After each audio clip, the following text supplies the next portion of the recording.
ವಾಟೆಯಿಂದ ಮಾವಿನ ಮರ ಹುಟ್ಟು ಕಾಲವು ಎಂದು ಹೋಯಿತು. ಮಾವಿನ ವಾಟೆಯಿಂದ ಮಾವಿನ ಮರ ಹುಟ್ಟು ಕಾಲವು ಎಂದು ಹೋಯಿತು.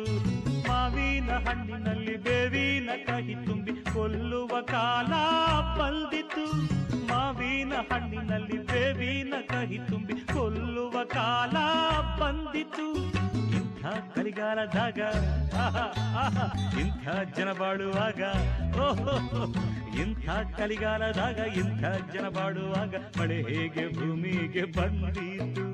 ಋತುವೆಲ್ಲ ಹಿಂದೆ ಮುಂದೆ ಆಯಿತು. ಊರು ಹೇಗೆಂದು ಊರ ಜನರು ಹೇಗೆಂದು ಇಂದು ಅರಿತೆ ನನ್ನ ಅಣ್ಣಯ್ಯ. ಈ ಊರು ಹೇಗೆಂದು ಊರ ಜನರು ಹೇಗೆಂದು ಇಂದು ಅರಿತೆ ನನ್ನ ಅಣ್ಣಯ್ಯ. ಇಂಥ ಜನರ ನಡುವೆ ಬಾಳೋದು ಹೇಗೆ